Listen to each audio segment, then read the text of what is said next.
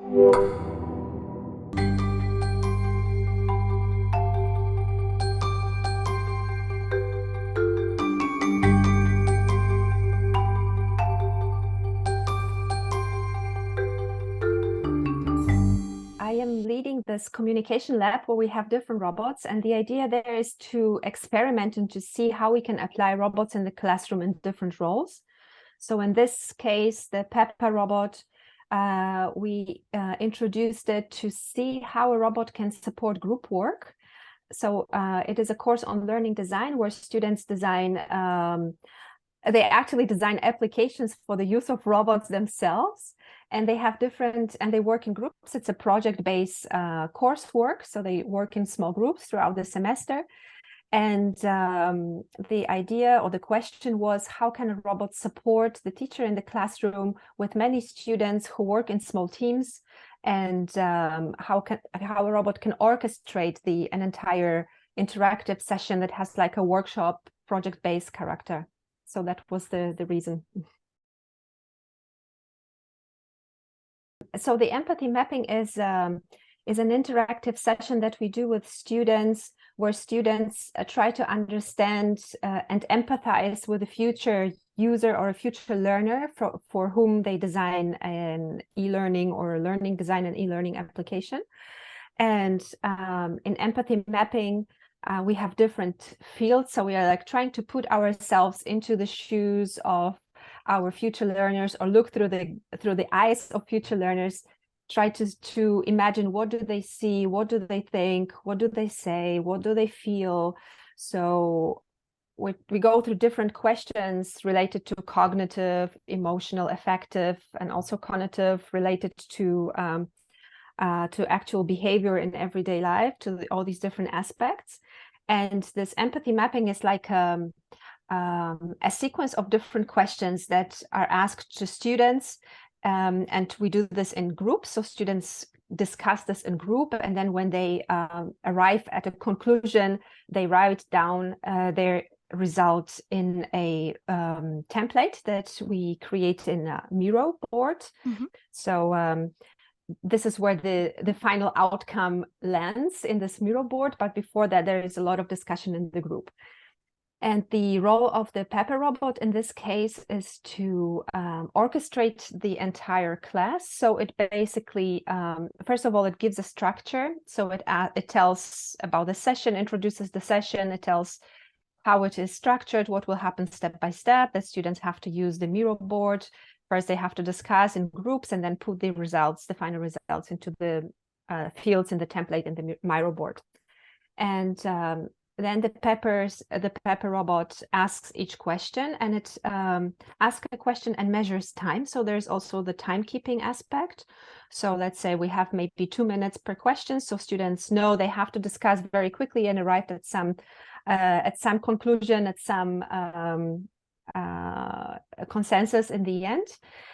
And the robot can also move in the class, so it can go to different groups, to different tables where students are placed, and it shows the question and an example that it is giving on the tablet. So for instance, if students want to revise a question or maybe see an example again, they can interact with the tablet. So it's asking the questions, it's providing the examples, it's timekeeping, and it's also providing some sounds. So it always signals with a gong sound when a phase is starting and a phase is ending. So it can attract students' attention. Okay, now it's the start, now it's the end. So when they're, like discussing at the table and it's very loud, there is this gong sound that catches their attention, and they know now it's the end, now it's the beginning of a new session. So in this way, it's helping me as a teacher who teaches in this course to orchestrate this empathy mapping session on a more organizational level. And in this way, I win time. I have more time to go to each table, to each group, and actually discuss with students their questions. If they, if they have some deeper level questions, maybe need some understanding, or they have something to discuss that the robot cannot provide with its example, then I can, as a teacher, jump in and help on a more personalized, individualized level. and I don't have to worry about timekeeping. I don't have to worry about, I don't know, making some sounds or shouting. It's the end. Let's move to the next session. It's all done by the robots. So it's safe. It also contributes to my well-being as a teacher, because I feel less, I don't lose as much energy as I would. So I don't feel as stressed at the end of the class. I'll actually, when the robot helps me in the class, I walk out of the class with high level of energy. I'm not as worn out as I would be with 30 students, you know, that need my attention, and there's a lot of action going on.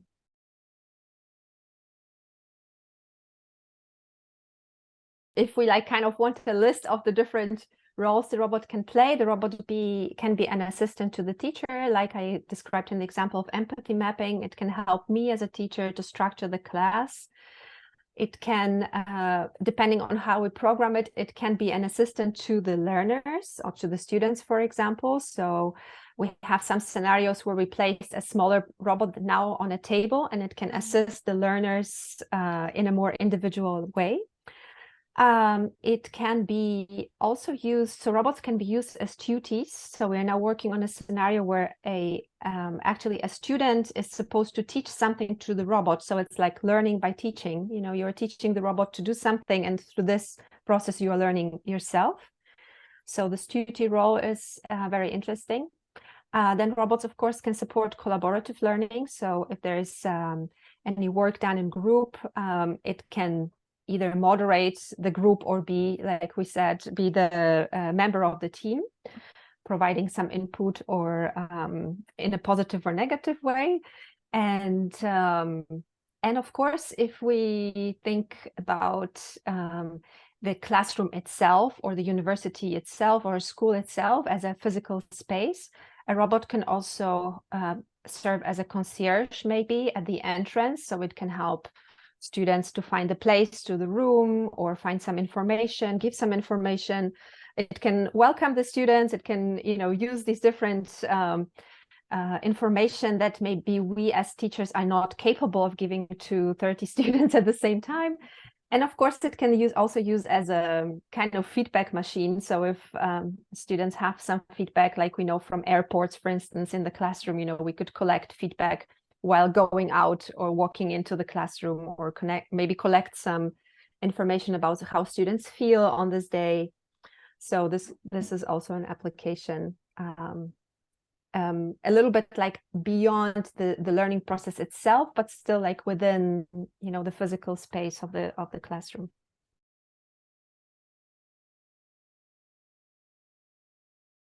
Honestly, I think most of the scenarios where we apply robots, they have some kind of game-based element. So either it can be game-based on the feedback level, the way that robot gives feedback. It makes this, for instance, the thumbs up or thumbs down, depending on the replies of the students, you know, so it can be implemented anywhere. But in this buzzer game scenario from the conference Robotics in Education, we described a scenario that is developed especially to recognize nonverbal sounds in the classroom. So this is a PhD project of my student. And the background here is that a lot of AI techniques are targeted towards verbal speech recognition, speech generation, speech recognition. But there's still little on nonverbal sounds, which are also very important in education. So as a teacher, for instance, in the classroom, you sense the atmosphere based not only on the verbal input of your students, but also based on the sounds that students make. If they're laughing, if they're clapping, if there's this kind of sound, you know already what is going on, right? What is the atmosphere? What is the mindset of the students on that day, or how they feel? So this is the background, and the first step in this process is teaching a robot to recognize simple mechanical sounds like the buzzer sounds. So we bought, they're like the buzzer game, you know, they're just like the buttons that you can press. And we designed a scenario where there are two groups of students at different tables. And the Pepper robot is a quiz master, and it's you can just use different questions, quiz questions, basically for any content, for instance, you were teaching.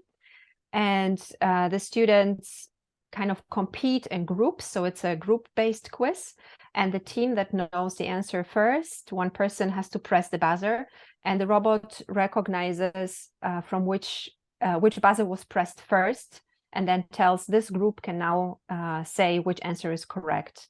And then a Pepper robot collects the points and then has a kind of like a leaderboard and a representation at the end which group won. So this is the idea. And here the robot is trained. We use CCN networks to train the robot to recognize the buzzer sounds. And like I said, this is just the first step in this project. In the next one, we will try to teach the robot to recognize different types of clapping and different types of sounds like affect that express emotions. So like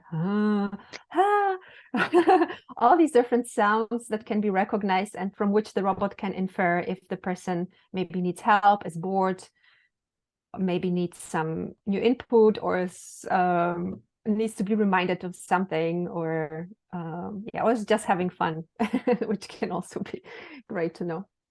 Yeah, so this is the in a nutshell the scenario that we presented in the paper.